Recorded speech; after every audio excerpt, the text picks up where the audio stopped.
திருச்சி நகரத்தின் புத்தூர் பகுதியில் இயற்கையின் செழிப்புடன் அமைந்துள்ள ஒரு பண்டைய தெய்வஸ்தலம் குழுமாயி அம்மன் கோயில்.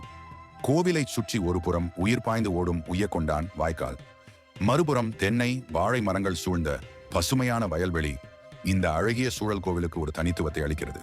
சுமார் 300 ஆண்டுகளுக்கு முன்பு திருச்சியை மங்கம்மாள் ராணி ஆட்சி செய்த காலம். அப்போது இன்றைய கோவில் நிலம் சாதாரண வயல்வெளியாக இருந்தது. அங்குள்ள விவசாயிகள் தங்கள் உழைப்பால் வாழ்க்கையை நடத்தி வந்தனர்.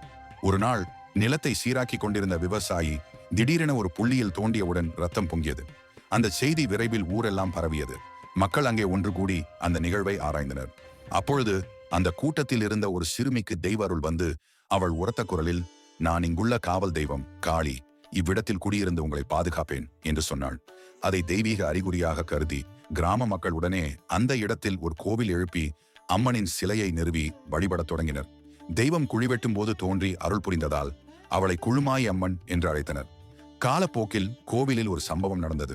ஒரு மலையாள மந்திரவாதி அம்மனின் சக்தியை அடக்க முயன்று பில்லி சூனியம் செய்தான். அதனால் தெய்வத்திற்கு துணையாக இரட்டை மலை ஒண்டி கருப்பசாமி வந்து மந்திரவாதியை அழித்தார் என்று நம்பப்படுகிறது. அதன் அடையாளமாக இன்றும் கோவிலில் முதலில் கருப்பசாமிக்கே பூஜை செய்யப்படுகிறது. பின்னர் மட்டுமே அம்மனுக்கு அர்ச்சனை நடைபெறுகிறது. அந்த மந்திரவாதி வீழ்ந்த நாளை கிராம மக்கள் வருட வருடம் திருவிழாவாக கொண்டாடுகிறார்கள். திருவிழா மாசி மாதத்தின் முதல் புதன்கிழமை தொடங்குகிறது. செவ்வாய்க்கிழமை இரவு காளி வட்டம், புதன்கிழமை சுத்த பூஜை, வியாழன் குட்டி குடித்தல் என பல்வேறு வைபவங்கள் நடைபெறுகின்றன. இவற்றில் குட்டி குடித்தல் மிகவும் பிரபலமானது. அந்த நாளில் முதலில் அம்மனுக்கு பூஜை செய்து ஆடு பலியிடுகிறார்கள். அதன் இரத்தத்தை அருள் பெற்ற மருளாளி குடிப்பார். கதைகளில் அவரது தோள்களில் இருக்கும் 2 கிளிகள் தான் இரத்தத்தை பருகுகின்றன என சொல்லப்படுகிறது. ஆங்கிலேயர் காலத்தில் இந்த நிகழ்வை பைனாகுலரில் ஒருவர் பார்க்க அவரின் பார்வை பறிபோனது. பலத்த வேண்டுதலுக்கு பிறகு அவர் பார்வையை திருப்ப பெற்றதாக நம்பப்படுகிறது. அதிலிருந்து அரசாங்கமே முதல் குட்டியை கொடுக்கிறது. அதன் பிறகுதான் பொதுமக்களின் குட்டி ஏற்றுக்கொள்ளப்படுகிறது. மேலும் ஆட்டு ரத்தத்தை குடிக்கும் மருளாளியை தேர்ந்தெடுப்பது இங்கு ஒரு சுவாரஸ்யமாக கருதப்படுகிறது. ஒரே பரம்பரையினர் தான் மருளாளியாக இருக்க வேண்டும் என்ற மரபு இங்கு கிடையாது.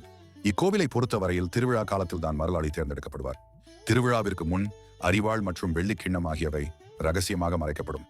அருள் வந்த ஒருவர் அந்த இடத்தை கண்டுபிடித்தால் மட்டுமே அவர் தேர்வுக்குரியவராவார். அடுத்து கூறிய அரிவாளின் மேல் பாதம் வைத்து தெய்வ அருளை பெறும் சோதனை நடத்தப்படுகிறது. இதை சாதித்தவரே அந்த வருட மருளாளி ஆவார். குழுமாயி அம்மனுக்கு நிரந்தர உற்சவ சிலை இல்லை. ஆண்டுதோறும் பனை ஓலைகளை வெட்டி கருப்பு துணியால் அழகுபடுத்தி புதிய உற்சவ அம்மன் உருவாக்கப்படுகிறார். சப்பரத்தில் அமர்த்தி ஊர்வலம் நடைபெறும் போது பின்புறம் கடந்த ஆண்டின் ஓலை சிலையும் வைக்கப்படும். அது அம்மன் இரு பக்கங்களையும் நோக்குகிறாள் என்பதற்கான சின்னமாக கருதப்படுகிறது.